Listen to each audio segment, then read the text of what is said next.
ക്രിസ്തുവിനോടൊപ്പം നിങ്ങൾ ഉയർപ്പിക്കപ്പെട്ടെങ്കിൽ ദൈവത്തിന്റെ വലത്തുഭാഗത്ത് ഉപവിഷ്ടനായിരിക്കുന്ന ക്രിസ്തു വസിക്കുന്ന ഉന്നതത്തിലുള്ളവയെ അന്വേഷിക്കുവിൻ. ഭൂമിയിലുള്ള വസ്തുക്കളിലല്ല, പ്രത്യുത ഉന്നതത്തിലുള്ളവയിൽ ശ്രദ്ധിക്കുവിൻ. എന്തെന്നാൽ നിങ്ങൾ മൃതരായിരിക്കുന്നു, നിങ്ങളുടെ ജീവൻ ക്രിസ്തുവിനോടൊപ്പം ദൈവത്തിൽ നിഗൂഢമായി സ്ഥിതി ചെയ്യുന്നു.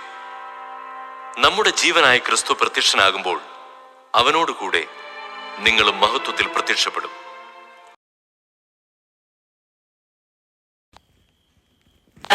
സാബത്ത് കഴിഞ്ഞപ്പോൾ മഗ്ദലേന മറിയവും യാക്കോബിന്റെ അമ്മയായ മറിയവും സലോമിയും അവനെ അഭിഷേകം ചെയ്യുന്നതിനു വേണ്ടി സുഗന്ധദ്രവ്യങ്ങൾ വാങ്ങി.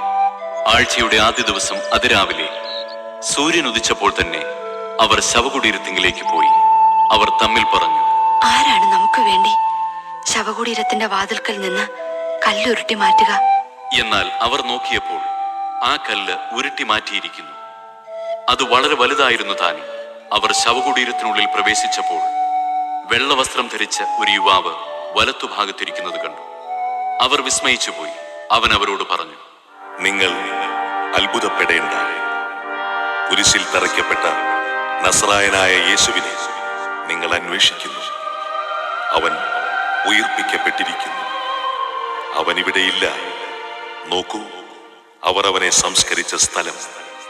നിങ്ങൾ പോയി അവന്റെ ശിഷ്യന്മാരോടും പത്രോസിനോടും പറയുക, അവൻ നിങ്ങൾക്ക് മുമ്പേ ഗലീലിയിലേക്ക് പോകുന്നു.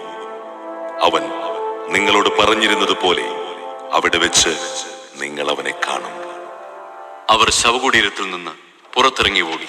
എന്തെന്നാൽ അവർ പേടിച്ചു വിറയ്ക്കുകയും ആശ്ചര്യപ്പെടുകയും ചെയ്തിരുന്നു. അവർ ആരോടും ഒന്നും പറഞ്ഞില്ല. അവർ അത്യന്തം ഭയപ്പെട്ടിരുന്നു.